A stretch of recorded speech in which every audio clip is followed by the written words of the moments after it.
Welcome to Gone Fishing, a show diving into the cybersecurity threats that surround our highly connected lives. Every human is different. Every person has unique vulnerabilities that expose them to potentially successful social engineering. On this show, we'll discuss human vulnerability and how it relates to unique individuals.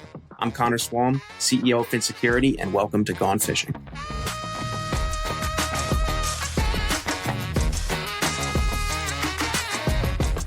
Hey everyone, welcome back to another episode of Gone Fishing. I'm your host, Connor, the CEO at Fin, and I am joined once again by Nick Wolf, the Director of Partner Acquisitions at MSPs. Nick, how are you doing? Doing great. Thanks for having me on again. Awesome. Thank you so much for joining us. Last time we talked a bunch about multi-factor authentication, its benefits, why people don't want to use it, even though it seems like a really wise idea. So folks, if you haven't seen that episode or listened to it, highly recommend you go listen to that one. We just ended up recording that, so it should be ready to roll for y'all.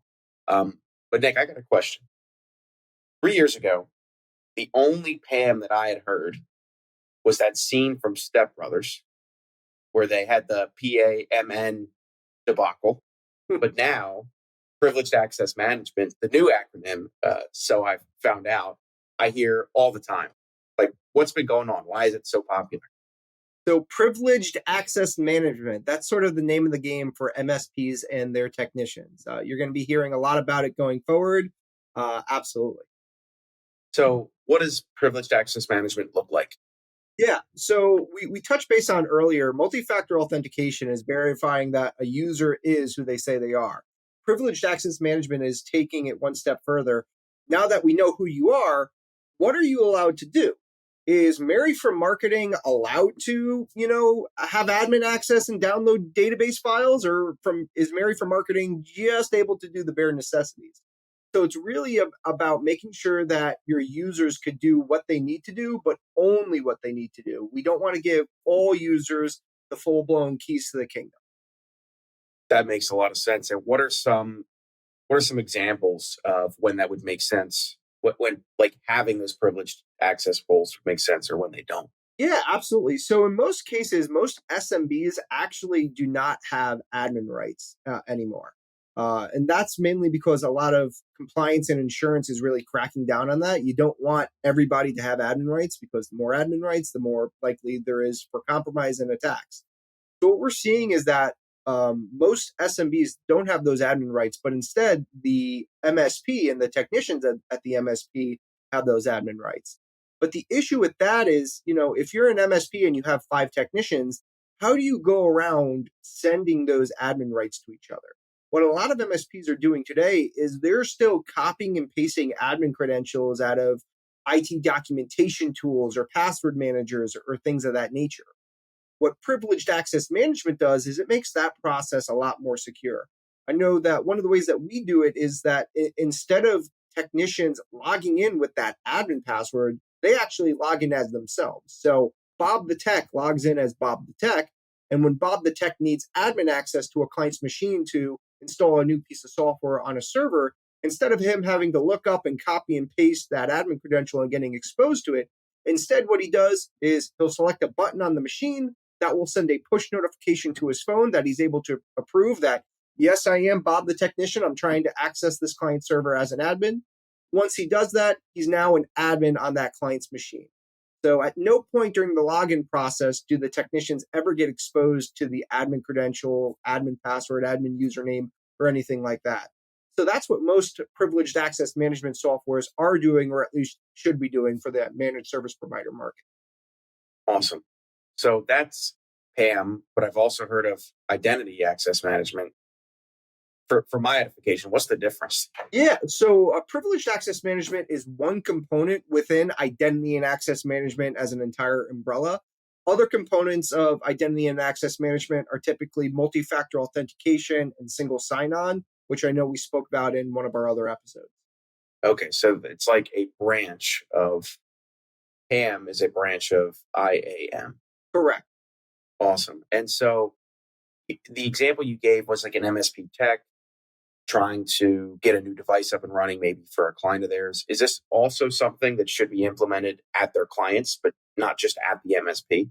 Yeah, so typically we also see privileged access management getting rolled out to co-managed IT customers, especially those that have an internal IT department, because it's the same thing. You don't want those internal IT techs being exposed to admin credentials because if they saw the admin credentials and that technician leave, whether it's an internal IT tech or an MSP technician, if they saw that credential and you let that employee go, then in theory, they're walking out the doors with the keys to your kingdom. They know that sensitive information, that sensitive username Yeah, and password, and they might be able to post it on the dark web or do something malicious with it. So oftentimes what internal IT departments or MSPs do is they then go back and update and rotate all those passwords that technician would have seen, which can be very, very time consuming. The way that most privilege access management software solve this is, hey, let's make it so that technician can never see that admin credential to begin with. that makes a lot of sense. Or the alternative would be to rotate all of them, which might be incredibly painful. It could be very manual, yes. So, other than the tools and the pieces of software and maybe even hardware folks would want access to, like, what are some other things that privileged access management should apply to that somebody would want access to?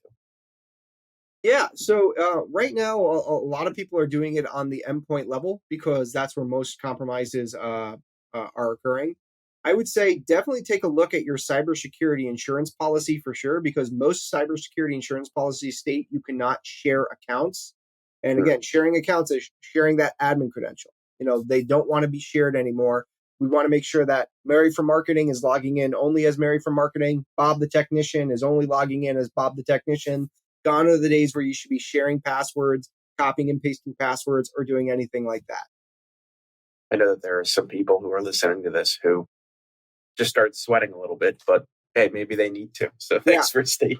yeah. Like I the other day, I had one MSP that they moved forward with our PAM solution mainly, and they were only a two-person shop. It was a husband and wife, but per their cybersecurity insurance policy, they weren't allowed to share credentials. Even though it was a husband and wife operation and they didn't worry about a technician leaving with the keys to the kingdom because it was just them, they Right. implemented the PAM solution now to qualify for their cybersecurity insurance, as well as to help scale and grow their business. Because even though they're a two-man shop MSP right now, eventually they're going to grow. They're going to start hiring that first level one technician, level two technician, etc. That's going to need those credentials, but shouldn't be exposed to those credentials.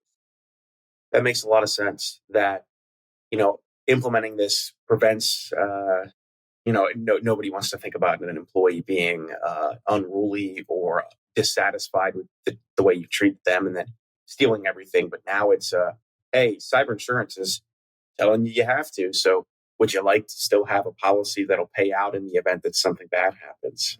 Yeah, it's all Sometimes, about creating kind of like a zero trust. Like, yeah, your employees are awesome and they shouldn't be doing malicious, but let's make it so they can't do anything malicious, even if they wanted to.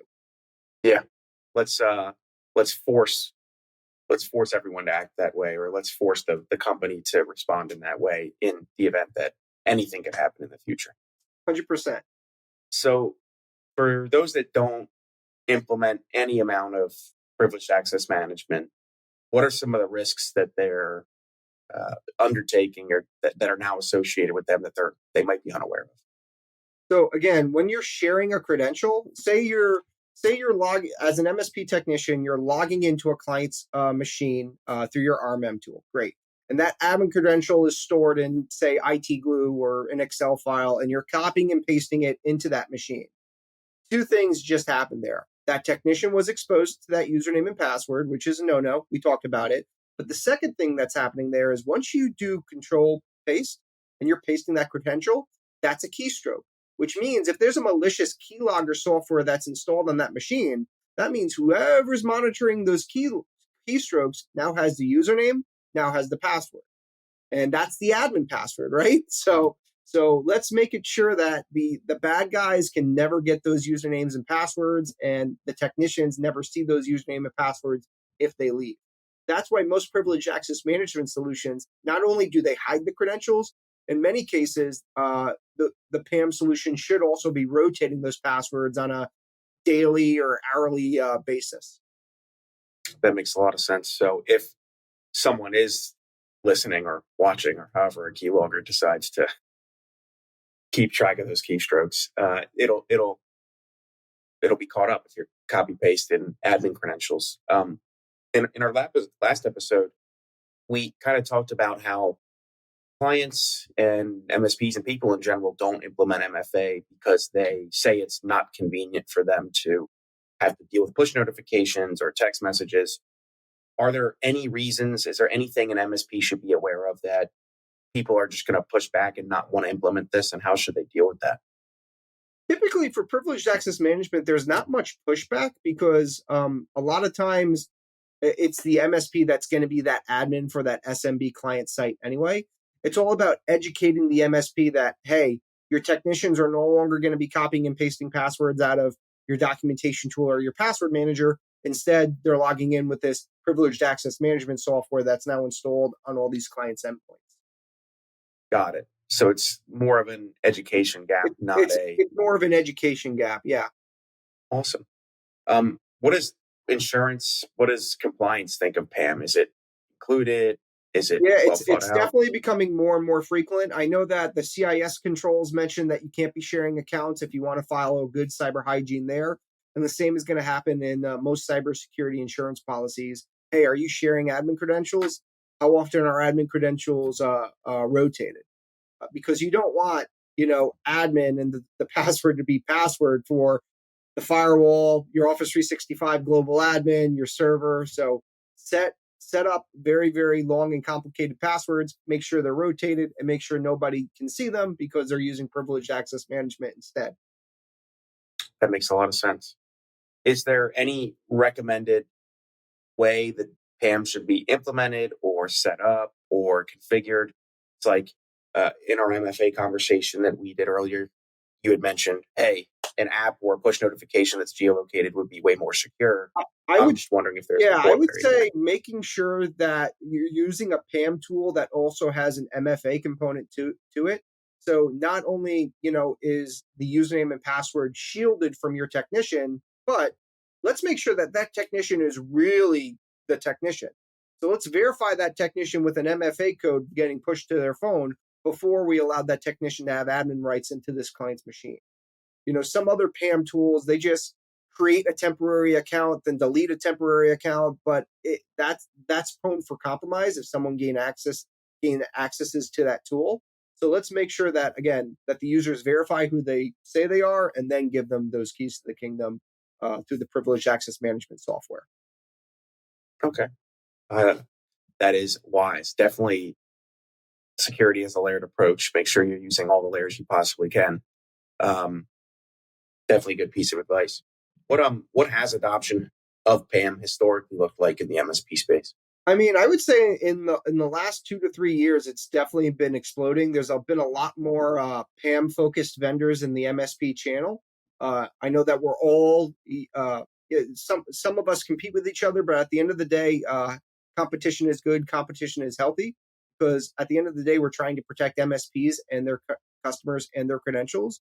So that's why you've been seeing a lot more privileged access management vendors arise in this channel, and we've all been growing healthily and really fast here because I think a lot of MSPs, they know that their current process is no good. I'm on the phone with MSPs all day, and they're like, "Yeah, we're copying and pasting passwords out of an Excel file. We know that we shouldn't be doing that. It's been on our to do list for the last 2 or 3 years to change to something better in PAM.